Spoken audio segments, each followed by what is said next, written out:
రాముడు ఒక మతానికో, ప్రాంతానికో పరిమితం కాదు. ఆజన్మ బాహుడికి యావత్ ప్రపంచ వ్యాప్తంగా భక్తులున్నారు. ఆయన జీవితం ఆదర్శప్రాయం.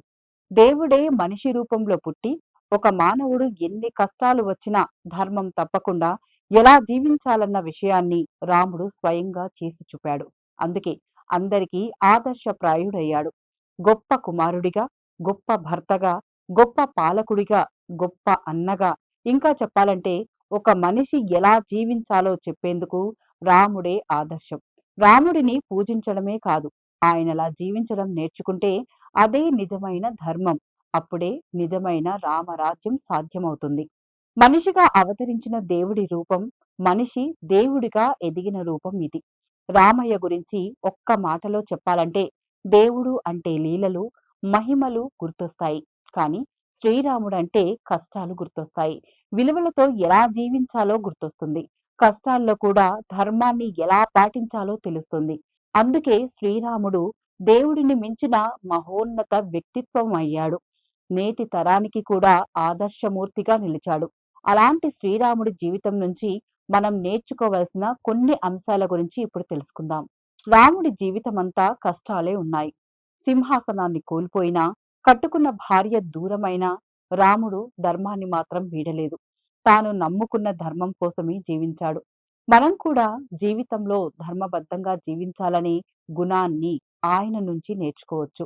చిన్న చిన్న ఇబ్బందులకే దారి తప్పి ప్రవర్తించే వారికి ఈ విషయంలో రాముడే ఆదర్శప్రాయుడు.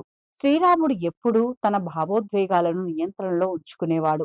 కోపం, బాధ, సంతోషం ఎలాంటి పరిస్థితినైనా సమానంగా స్వీకరించాడు.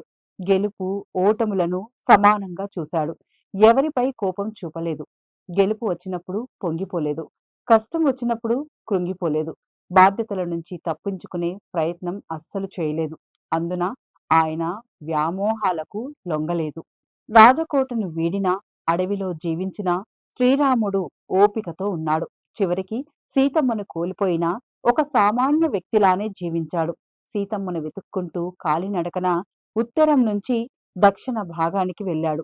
రావణుడిని వానర సేనతోనే ఎదుర్కొన్నాడు తప్ప తన తమ్ముడి రాజ్యపు సైన్యాన్ని ఉపయోగించుకోలేదు. ఎన్ని కష్టాలు వచ్చినా ఓర్పుతో ఎలా జీవించాలో రాముడి జీవితం మనకు చెబుతుంది. ఇప్పటి కాలంలో తండ్రి చెప్పిన మాటను చాలా మంది అస్సలు లెక్క చేయడం లేదు సరికదా. వారికే ఎదురు చెప్తున్నారు. కానీ చక్రవర్తిగా సింహాసనాన్ని అధిష్ఠించాల్సిన తరుణంలో తండ్రి మాటకు కట్టుబడి తన రాజ్యాన్ని త్యజించి వనవాసానికి వెళ్ళాడు. కిరీటాన్ని పక్కన పెట్టి నార వస్త్రాన్ని ధరించాడు. అయినా శ్రీరాముడి ముఖంపై చిరునవ్వు చెరగలేదు. ఇలా జరగటానికి కారణమైన కైకేయిని కాని, తండ్రిని కాని నిందించలేదు. ఎంతటి దారుణమైన పరిస్థితులు వచ్చినా చిరునవ్వుతో ఎదుర్కోవాలనే గొప్ప సందేశాన్ని రాముడి జీవితం మనకు అందిస్తుంది. మరి మీలో రాముడంటే ఎంతమందికి ఇష్టమో లైక్ చేసి కామెంట్ చేయండి.